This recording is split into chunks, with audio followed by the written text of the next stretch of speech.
Vous étiez inacceptable aux yeux de Dieu et d'autrui. À présent, vous êtes acceptable pour Dieu, bien que vous puissiez être inacceptable pour autrui. Cela vous convient-il?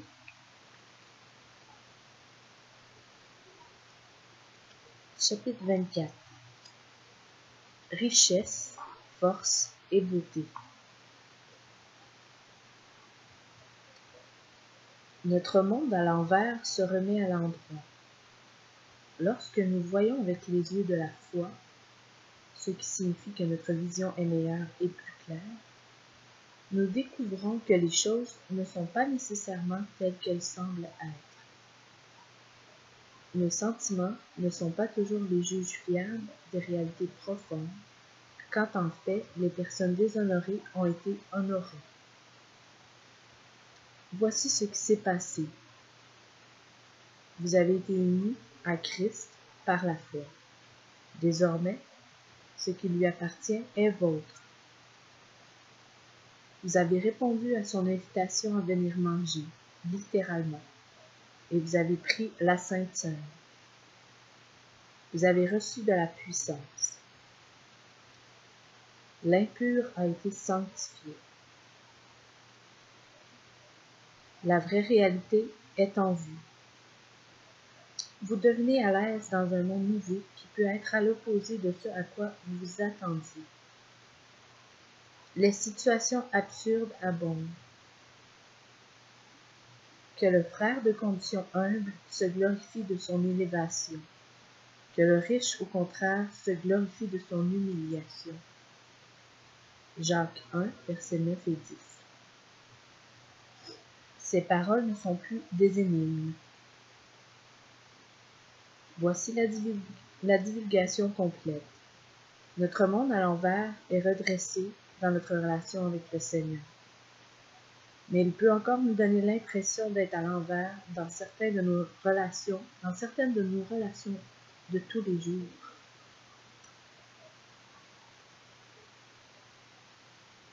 Honneur devant Dieu. C.S. Lewis a bien saisi ce qui nous est arrivé.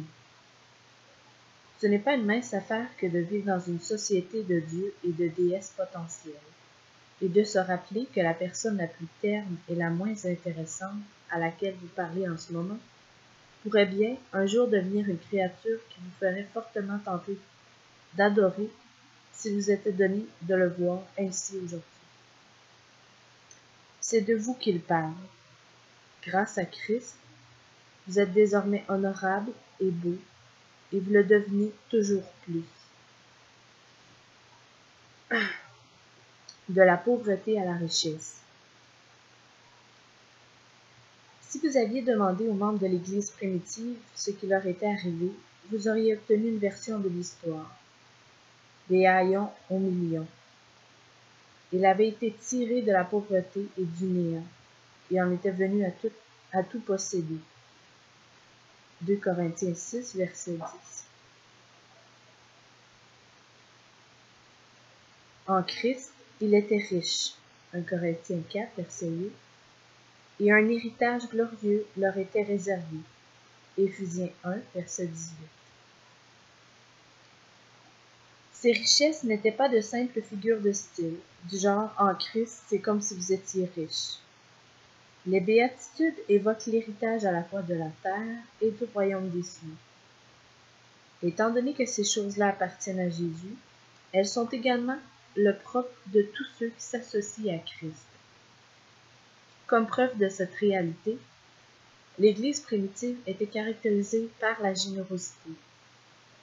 Paul dit aux Corinthiens: « Vous serez de la sorte enrichis à tout égard pour toute espèce de libéralité, qui par notre moyen feront offrir à Dieu des actions de grâce. » 2 Corinthiens 9, verset 11.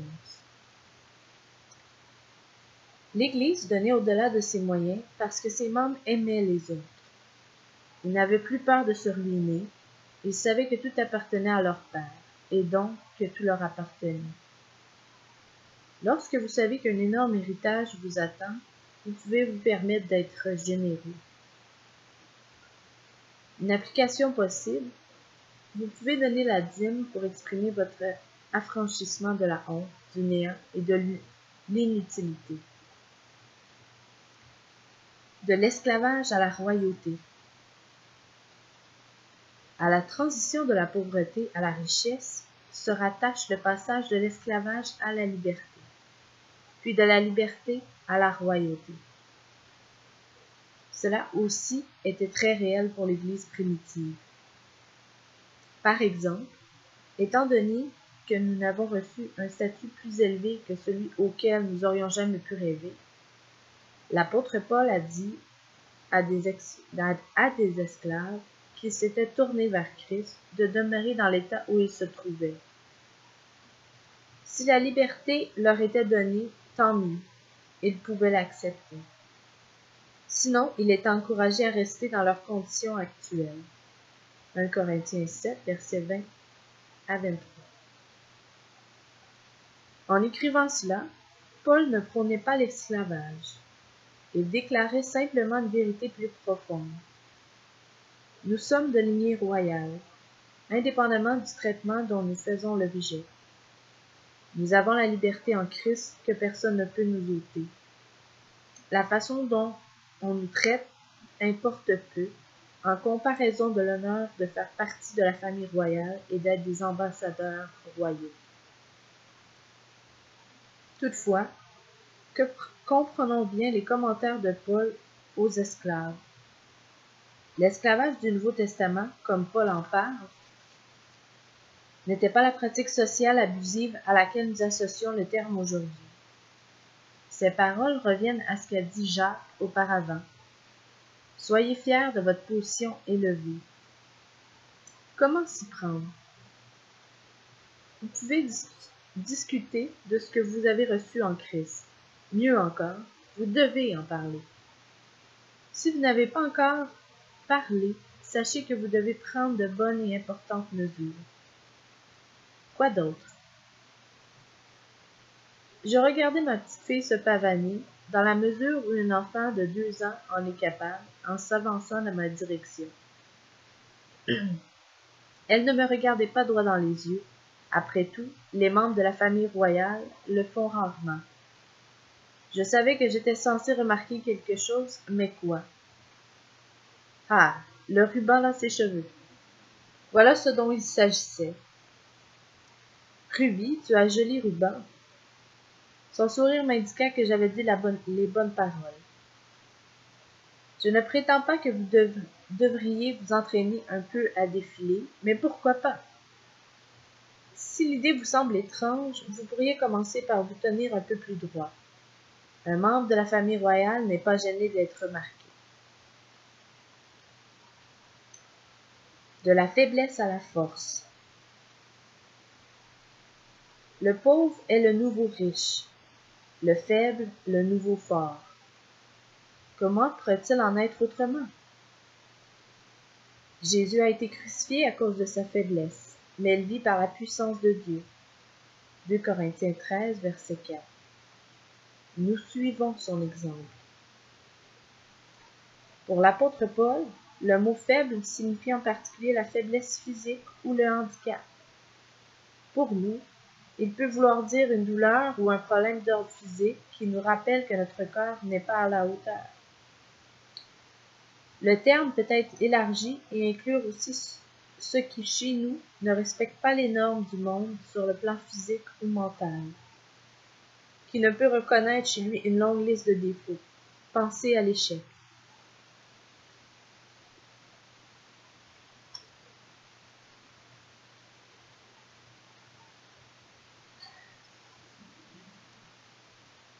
À 42 ans, cette femme n'était plus ce qu'elle a été autrefois. Elle était forte, la voilà faible désormais. Intelligente, elle gérait chaque situation telle une machine multitâche par excellence. C'est à elle qu'on faisait appel pour mener à bien les projets difficiles. Puis elle a subi une blessure à la tête qui a tout changé. Dès lors, elle s'est mise à parler avec hésitation, ne pouvait se souvenir de ce qu'elle avait écrit et n'était plus en mesure de préparer un repas. Elle dépendait maintenant de son conjoint. de ses enfants, de ses amis. Autrefois compétente, elle avait beaucoup de prestige. À présent, tout cela lui faisait défaut. Pourtant, si vous connaissiez les priorités du royaume, vous verriez au-delà de la situation. Vous découvririez chez elle l'humilité, la douceur, le deuil mêlé d'espoir et la faculté de s'accrocher à Jésus à chaque étape. Par conséquent, vous verriez la beauté, la grâce et l'honneur, car toute personne s'accrochant désespérément à Jésus est belle. Vous ne seriez certes pas tenté de l'adorer, mais vous auriez envie de l'imiter. Peu à peu, elle commence à dire, comme Paul, « Quand je suis faible, c'est alors que je suis forte. » 2 Corinthiens 12, verset 10. Elle n'arrive pas encore à se glorifier de ses faiblesses, et elle ignore comment sa faiblesse pourra confondre l'effort. 1 Corinthiens 1, verset 27. Elle continue toutefois de s'accrocher à Jésus avec ce qui semble être la plus petite semence de foi, et elle garde son air radieux et courageux. De la folie à la sagesse. La sagesse a toujours joui d'un certain prestige. Les gens empreints de sagesse sont de véritables guides pour nous tous. Ce sont les conseillers, les intellectuels. Apparemment, ils ne sont pas nombreux à être appelés par Dieu. 1 Corinthiens 1, verset 26. En revanche, la plupart d'entre nous étaient des gens tout à fait ordinaires, sinon pires. Il n'y avait rien de particulièrement sage en nous. Cependant, nous ne sommes plus ordinaires. Dieu a déterminé que toute sagesse doit procéder de la croix. Dans le cas contraire, ce n'est pas de la sagesse. La plupart des intellectuels et de l'élite culturelle en sont donc dépourvus. Avez-vous déjà entendu parler de la sagesse des petits-enfants? Jérémie 31, verset 34. Jésus t'aime sont des mots parfaitement appropriés à dire à une personne triste et désespérée. Papa et maman, vous êtes tous les deux vilains. C'est ce qu'un enfant de 6 ans a dit humblement à ses parents qui s'accusaient l'un l'autre. Jésus est mort sur la croix pour me pardonner. C'est la déclaration de foi d'un jeune enfant. Elle était loin de se douter qu'elle proclamait les mystères de l'univers. Elle discréditait et méprisait la sagesse du monde. Les adultes, quant à eux, ont beaucoup plus de mal à y arriver. Bien que la sagesse de Dieu renverse toutes les formes de sagesse terrestre, nous savons qu'elle semble toujours insensée pour nos amis et nos voisins qui ne croient pas. La possibilité qu'ils nous rejettent peut nous ramener à notre ancien monde à l'envers. Pourtant, la croix révèle le cœur de Dieu. Nous aspirons à être fiers de connaître sa personne et les vérités profondes de la croix. Voici une façon de démontrer cette sagesse. Toute sagesse se fonde sur la crainte de Dieu. Proverbe 1, verset 7. Lorsque l'on craint une chose, elle nous domine. Aussi, la crainte du Seigneur signifie-t-elle que nous sommes gouvernés par lui et non par nos interprétations personnelles de la réalité. En gardant cela à l'esprit, vous pourriez dire « Je sais que la honte veut encore diriger ma vie, mais le Seigneur la domine. Il est celui qui me dit quoi penser et qui croire. » Ensuite, vous pourriez vous rappeler les paroles du Seigneur.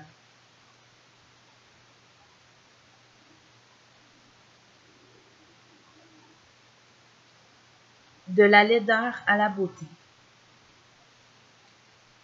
Certaines choses ne changent jamais. L'expertise intellectuelle a toujours été respectée. La beauté a toujours été louée.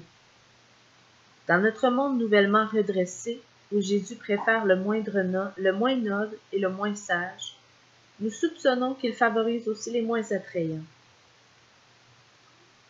Avez-vous déjà pensé à l'apparence physique de Jésus? Dans les peintures qui en ont été faites, il ressemble à un beau Hollandais. Or, la Bible décrit en ces termes. Il n'avait ni beauté, ni éclat pour attirer nos regards, et son aspect n'avait rien pour nous plaire. Ésaïe 53, verset 2. Pour user de diplomatie, il n'avait pas belle apparence et les nuits blanches qu'il a passées à prier n'ont probablement pas aidé à sa cause. Si Jésus n'était pas doté d'une belle apparence physique, quand il était un être humain, nous ne devrions pas nous attendre non plus à être munis du moins pas encore.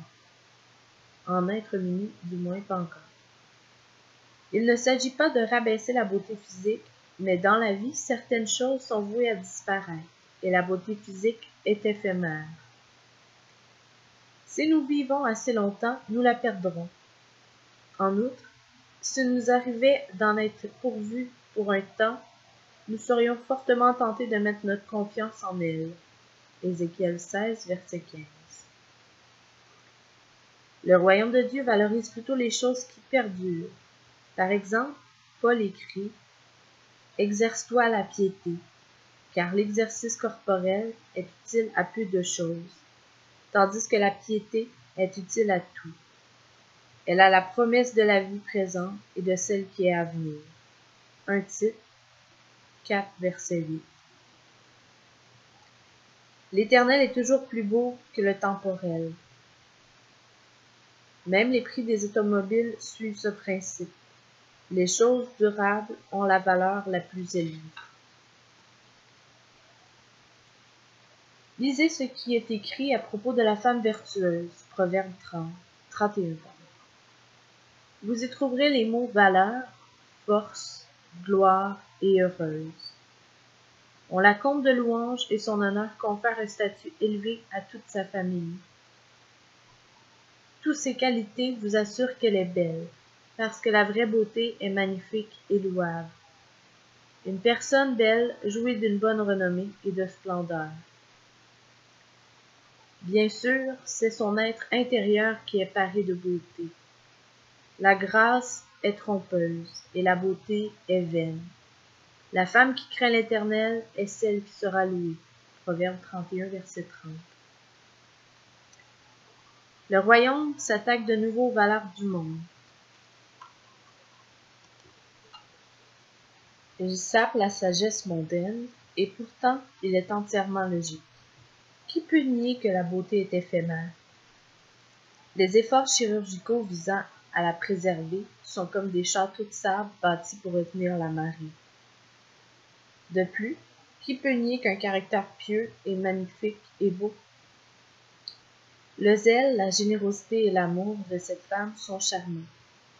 L'apôtre Pierre réitère l'évidence.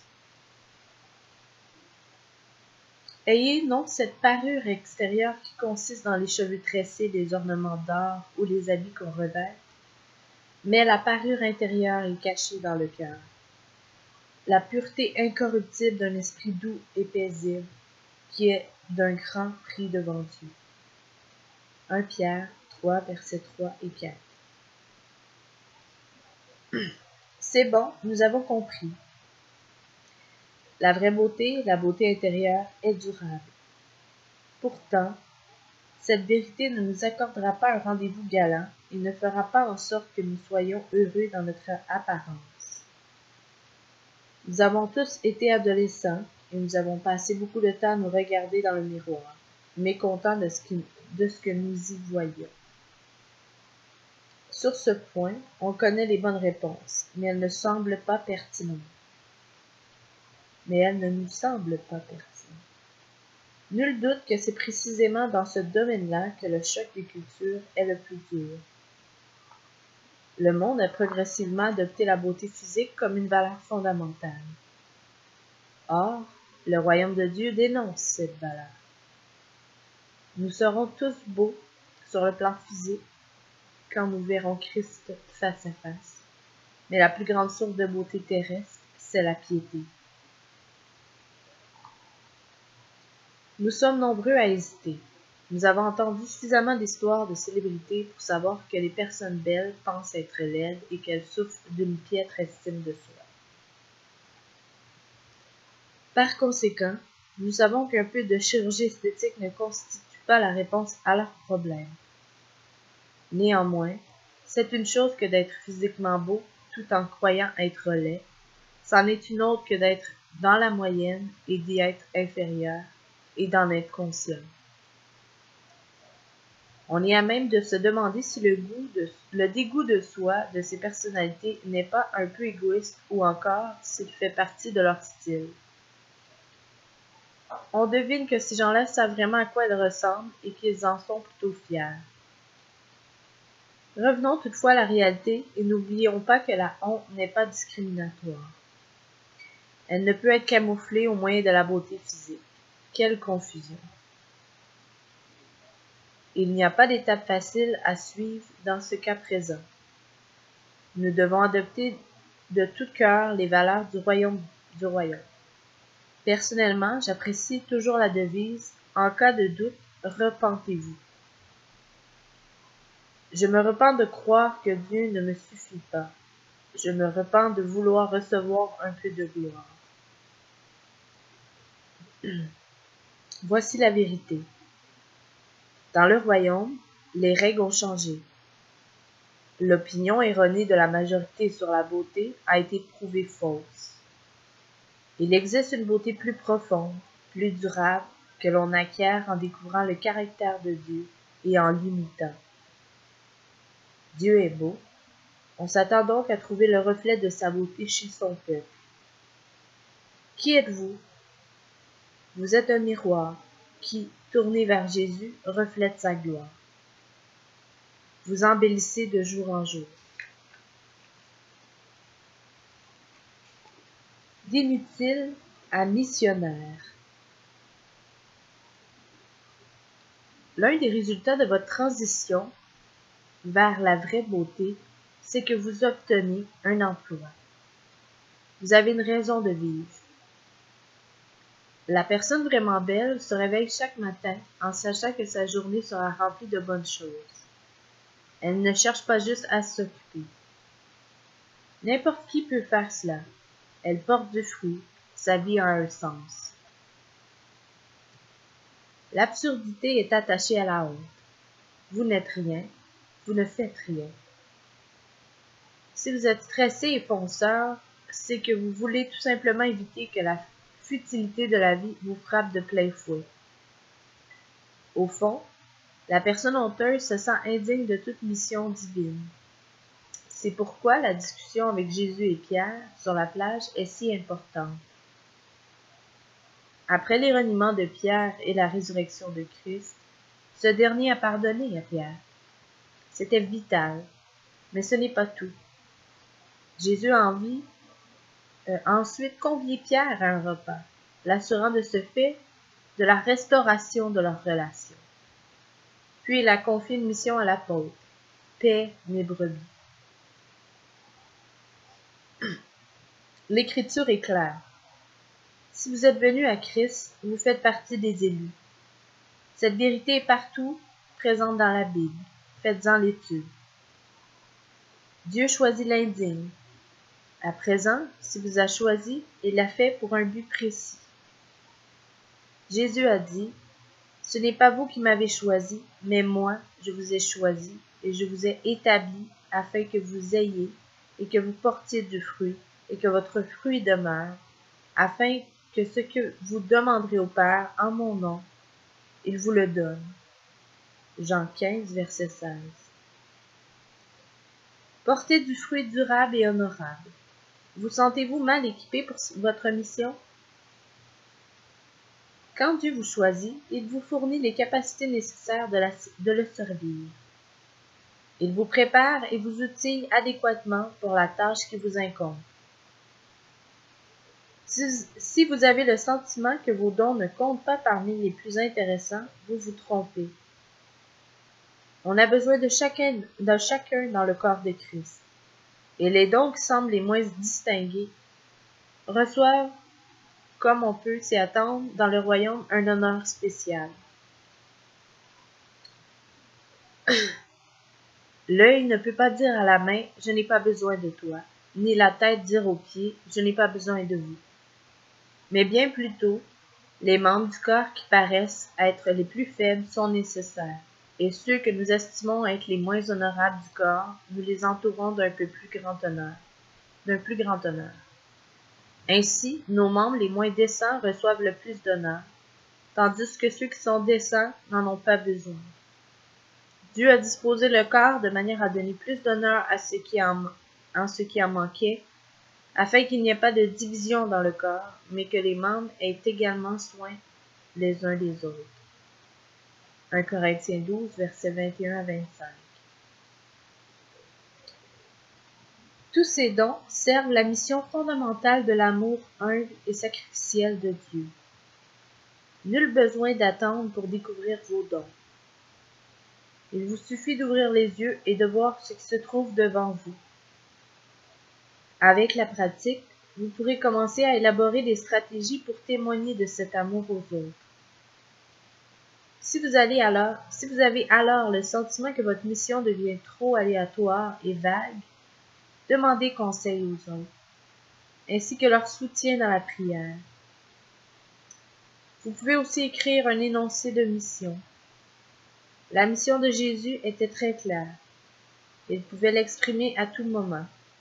Paul de même. Son énoncé de mission a changé avec le temps, mais l'idée de base est toujours demeurée la même. Car l'amour de Christ nous presse, parce que nous estimons que si un seul est mort pour tous, tous donc sont morts, et qu'il est mort pour tous, afin que ceux qui vivent ne vivent plus pour eux-mêmes, mais pour celui qui est mort et ressuscité pour eux. 2 Corinthiens 5, versets 14 et 15.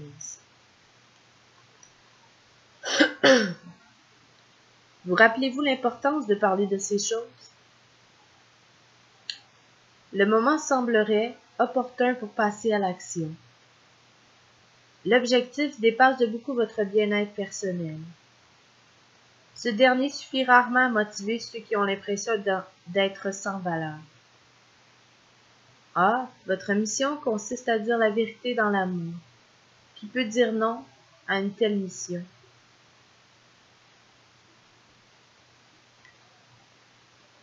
De la honte à l'honneur. Toutes ces transformations embellissent la mutation du déshonneur et de la honte, en honneur et en gloire. Elles s'ajoutent à celles que nous connaissons déjà, de dépouillé à vêtu, d'impur à saint, de paria à bien-aimé. De tous ces changements, celui de paria à bien-aimé semble être particulièrement cher au cœur de Dieu. Le passage indésirable à choisir, le paria à citoyen, de pas mon peuple à mon peuple, d'ennemi à ami, d'abandonné à adopté, de rejet à marié, d'isolé à uni à Christ et à son peuple. C'est ainsi que la Bible détrône la honte. C'est comme si toutes les autres transformations servaient le dessein de Dieu, qui pour communier avec nous, qui veut communier avec nous. Il nous purifie et nous revêt pour que nous puissions nous réjouir en lui et lui en nous. Être chrétien ne consiste pas simplement à vivre sa vie dans l'obéissance à Dieu, ni même dans la dépendance de Dieu, ni même pour l'amour de Dieu, mais à entretenir une communion consciente et réciproque avec Dieu, à s'identifier à lui dans nos pensées, nos objectifs et notre travail, à recevoir de lui et à lui redonner, dans l'interaction incessante des forces spirituelles. La croix de Jésus-Christ nous accorde tous ses bienfaits, en accord avec la nature généreuse de Dieu, et l'ajoute les uns aux autres. Ils s'ajoutent les uns aux autres. Vous en découvrirez beaucoup plus. Le déshonneur devant les gens. L'histoire n'est pas finie. Dans le sermon sur la montagne, nous avons vu que Jésus a parlé de deuil, de persécution pour la justice, d'insultes et de fausses accusations. Un des résultats les plus évidents du fait d'être disciple de Christ, c'est que notre valeur monte en flèche devant Dieu, tandis qu'elle s'effondre devant les autres. Ne venez pas à Christ si vous avez pour objectif d'être plus populaire. Vous êtes après tout associé à un criminel que l'on a exécuté, issu d'une race méprisée. L'une des caractéristiques précieuses de l'Évangile, c'est que vos amis incrédules, dans le meilleur des cas, vous croiront un peu étrange. Personne ne vous estimera davantage. Vous ne deviendrez pas plus attrayant physiquement. Vous n'obtiendrez pas une forte hausse de salaire, et ce n'est pas bon. Vous ne vous sentirez pas plus à votre place. Vous ne vous sentirez plus à votre place. Excusez-moi. La croix est encore une folie pour ceux qui ne croient pas. Ce qui est exceptionnel à ce sujet, c'est que cela nous garde de chercher l'honneur en nous-mêmes, plutôt que de la trouver dans notre association à Christ. Selon un mythe qui circule, Jésus serait venu ici-bas pour que nous fassions l'envie du monde. Nous recevrions succès, respect et popularité. Après tout, Jésus s'est chargé du péché et de la honte. À présent, nous n'aurions plus qu'à profiter de tous les bienfaits acquis. Ce point de vue recèle des bribes de vérité. Jésus a bien dit, « Je suis venu afin que les brebis aient la vie, et qu'elle l'ait en abondance. » Jean 10, verset 10. Nous découvrons déjà maintenant une partie de cette plénitude, mais puisque nous avons vu que le royaume de Dieu est à l'inverse du monde, autant pressentir que l'abondance y sera redéfinie d'une manière qui diffère de celle que nous connaissons dans le monde, et que cette définition sera de loin préférable à l'ancienne. La réalité est que Jésus nous a tirés de la porcherie de la honte pour que nous ayons communion avec lui. Cela signifie que nous allons le suivre dans le genre d'endroit où il s'est rendu. Si vous aimez quelqu'un, vous désirez partager sa vie, vous l'amenez visiter des endroits qui comptent pour lui. Personne ne voudrait qu'il en soit autrement. Si quelqu'un veut venir après moi, qu'il renonce à lui-même, qu'il se charge de sa croix et qu'il me suive. Matthieu 16, verset 24. Cela ne signifie pas simplement qu'il y aura quelques chaos sur la piste, mais que nous nous portons volontaires pour marcher sur un chemin qui semble honteux pour le monde, mais qui déborde de gloire et d'honneur lorsque nous y marchons accompagnés de la bonne personne. Voici, je mets en Sion une pierre angulaire, choisie, précieuse, et celui qui croit en elle ne sera point confus. 1 Pierre 2, verset 6. À discuter. Premier point. Vous êtes-vous doté d'une énoncé de mission? L'avez-vous écrit? Deuxième point. Parmi les transformations qui ont eu lieu en raison de votre association à Christ, quelles sont celles qui sont particulièrement importantes pour vous? Celles qui sont notamment difficiles pour vous.